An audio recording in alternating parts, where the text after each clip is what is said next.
প্রিয় ভিউয়ার্স, আপনারা হয়তোবা একটা জিনিস খেয়াল করেছেন যে আমি কোয়ান্টাম কম্পিউটার নিয়ে অযথা কখনো কোনো কথা বলি না, আর যদি আসে সেইগুলো হয় রিলেভেন্ট। আর এরই ধারাবাহিকতায় আমি বলতে চাই গুগলের কাছ থেকে আসা কোয়ান্টাম কম্পিউটারের বিষয়ে। আর তারা একটা প্র্যাকটিক্যাল ইউজ কেসে এই বিষয়টি আমাদের সামনে তুলে ধরেছে, যেটা আসলেই বিশাল একটা আলোচনার বিষয় হতে পারে কম্পিউটার জগতে। কারণ তাদের উইলো 105 কিউবিট যে প্রসেসরটি ছিল, এটাকে একটা স্পেসিফিক কাজের জন্য, যেটাকে তারা বলছে কোয়ান্টাম একো অ্যালগোরিদম, এটাতে তারা আনবিলিভেবল বর্তমান সময়ের যে পাওয়ারফুল সুপার কম্পিউটার আছে তার সে ওয়াপিং 13,000 টাইম ফাস্টার। আর আগেই বলেছি এটা কোনো সিনথেটিক টেস্ট না, এটা ছিল একটা প্র্যাকটিক্যাল টেস্ট। বিশেষ করে যদি আমি কথা বলি, অর্থাৎ কোয়ান্টাম একো নামে যে অ্যালগোরিদমটি ছিল তার উপরে একটা নিউক্লিয়ার ম্যাগনেটিক রেজোনেন্স, সংক্ষেপে হচ্ছে এনএমআর।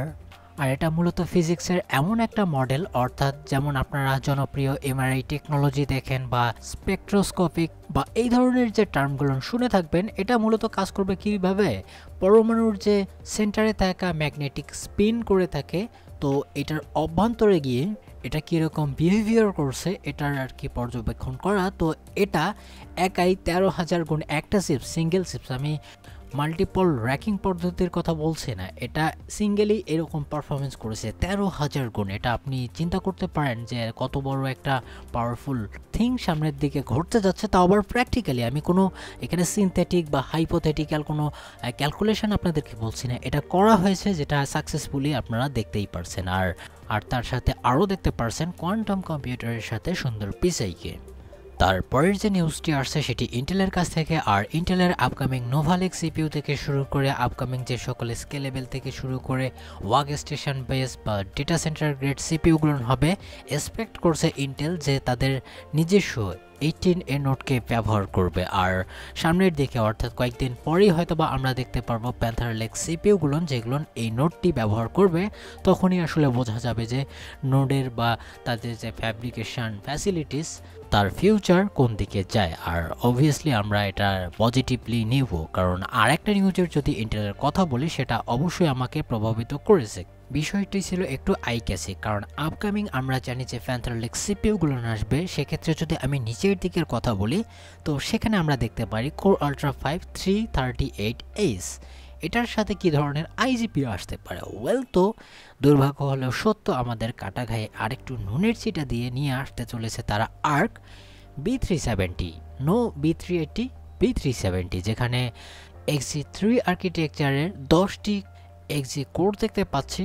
টিডিপিও ঠিকঠাক আছে, অর্থাৎ 28 ওয়াট। তো এটা আবার ক্লকও মোটামুটি ভালো। তো এক্ষেত্রে আমরা নিচের দিকেও অর্থাৎ কোর আল্ট্রা 5 একবারে মিড রেঞ্জ বা এন্ট্রি লেভেলের, যদিও এটাকে এন্ট্রি লেভেল বলা যায় না, তো সেক্ষেত্রেও আমাদেরকে যেরকম গ্রাফিক্স প্রসেসর দেবে আইজিবি থেকে, সেটা আসলে অনেক ইন্টারেস্টিং লাগছে।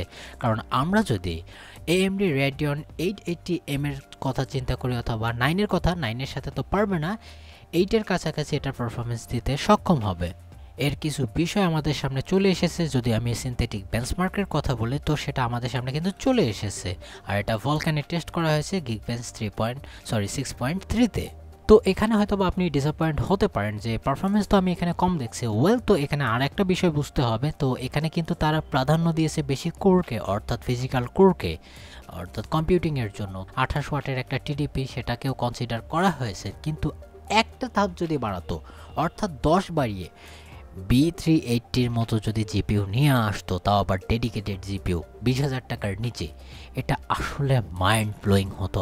আর এটা যদি 12 অথবা 14 এক্সিকিউরও অফার করতো গ্রাফিক কার্ডের ক্ষেত্রে, সেটা কিন্তু আলাদা একটা লেভেলে নিয়ে যেত। আর আমি এই কারণেই আর্কের B370-র মতো জিপিইউকে দেখে একটু আশা জেগেছিল, এই মনে হয় চলে আসতেছে arc B380। By the way, যেহেতু আমরা কথা বলছি জিপিইউর, তো কেন AMD-র কথা নয়? এখানে আমরা Radeon-এর AI Pro R9700 জিপিইউকে দেখতে পারছি। আর তারা একটা বিষয় ক্লিয়ার করে দিয়েছে যে এই কার্ডটি অফিসিয়ালি আসতে চলেছে অক্টোবরের তারিখে। আর প্রাইসও মোটামুটি আইকেসি, অর্থাৎ প্রায় $1300। আর এর যদি আমি স্পেকের কথা বলি, তো সেক্ষেত্রে এখানে নাভি বেস 48 ফুল ফ্যাট ডাইটিকে দেখতে পারবেন। এর মানে হচ্ছে আপনারা RX 9070 XT যেটাকে দেখতে পারেন সেটারই সিমিলার একটা বিষয় হচ্ছে এটি। তবে এখানে প্রাইস এত কেন বেশি? এর কারণ হচ্ছে এর 32GB GDDR6 এর মেমোরি, অর্থাৎ এটা একটা ওয়ার্ক স্টেশন বেস কার্ড। আর আপনি যদি কোনো লোকাল এআইকে পারফর্ম করতে চান তো এই ধরনের কার্ডগুলো আপনাকে মারাত্মক বেনিফিট দিয়ে দিতে পারে। বাই দ্য ওয়ে, চাইলে আপনারা এটা তো গেমিংয়ে করতে পারেন, তার মানে এটা না যে আপনি এত টাকা দিয়ে কিনবেন, কারণ এর প্রায় অর্ধেক প্রাইসে কিন্তু আপনি সিমিলার কার্ড পেয়ে যাবেন, তাও আবার আপনাকে বেটার একটা গেমিং এক্সপিরিয়েন্স দেবে। এগুলোর মূলত এআই ওয়ার্কলোডকে হ্যান্ডেল করার জন্যই নিয়ে আসা হচ্ছে, সামনে আসবে আর কি, দেখা যাক সামনে কি করে। আর এর প্রসঙ্গে এনভিডিও কিন্তু পিছিয়ে থাকছে না, কারণ এনভিডিও ইনডাইরেক্টলি অথবা যে কোনো উপায়ে তারা লঞ্চ করে দিয়েছে তাদের RTX Pro 5000 Blackwell work station GPU. এটাতে থাকছে ওয়াপিং 72GB। ইয়েস, আপনারা ঠিকই শুনেছেন, GDDR7 এর ইইসি সাপোর্টেড এই জিপিইউটি, যেখানে 72GB ম্যাসিভ VRAM আর এটার ডাই হিসেবে থাকছে GB202। টোটাল কোর থাকবে 14080টি। আর এর প্রাইস ধরা যাচ্ছে যে এটা $5000 আশেপাশেই হবে, অর্থাৎ আমাদের কেনার বাহিরে আর কি, যদি এটা LLM অথবা এই ধরনের কাজের জন্য এটা বেশি ব্যবহার হবে। তো আমার প্রশ্ন হচ্ছে, আমি যদি $5000 খরচ করতে পারি, $5000 খরচ করতে পারি, আর 3000 করতে পারবো না? 96GB পাওয়া যাবে টপ এন্ড মডেল। তারপরের যে নিউজটি আসছে সেটি AMD এর কাছ থেকে, আর এটা একটা গুড নিউজ হতে পারে অনেক গেমারদের জন্য, কারণ তারা আবারও নিয়ে আসতে চলেছে Ryzen 9 9950 X3D 2 বা ডুয়েল X3D আমরা বলতে পারি, যেটার কথা আমি আপনাদেরকে এর আগে অনেকবার বলেছি যে এরকম CPU আসতে চলেছে AMD এর পক্ষ থেকে। শুধু তাই না, এখানে আরও একটা সিপিইউকে আমরা দেখতে পারবো, সেটা হচ্ছে Ryzen 7 9850 X3D, যেটা 9800 X3D এর একটু এক্সটেন্ডেড ভার্সন হবে।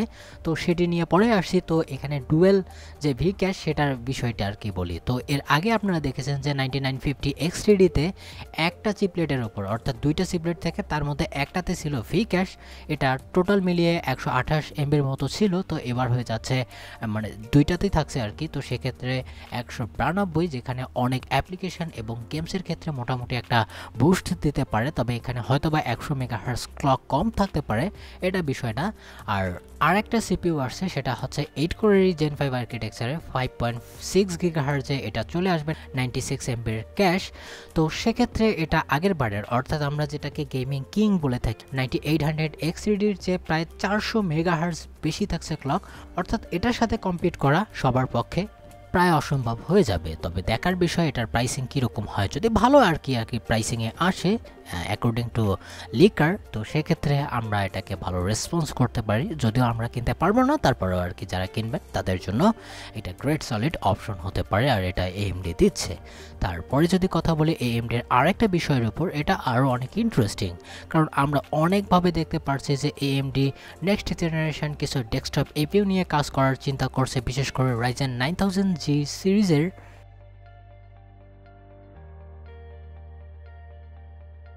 আই হোপ যে ভিডিওটি আপনাকে ভালো লেগেছে। যদি লেগে থাকে অবশ্যই একটা লাইক দেবেন, আর যদি এটার জন্য ডিসঅ্যাপয়েন্ট হয়ে থাকেন সেটার জন্য আপনি কমেন্ট করতেই পারেন। আর এখনও চ্যানেলটিকে সাবস্ক্রাইব না করে থাকলে প্লিজ করে ফেলুন। দেখা হবে নেক্সট কোনো ইন্টারেস্টিং ভিডিওতে। আমি অনেক বিষয়গুলোকে সাজিয়ে নিচ্ছি। ভালো থাকবেন, সুস্থ থাকবেন, বাই বাই।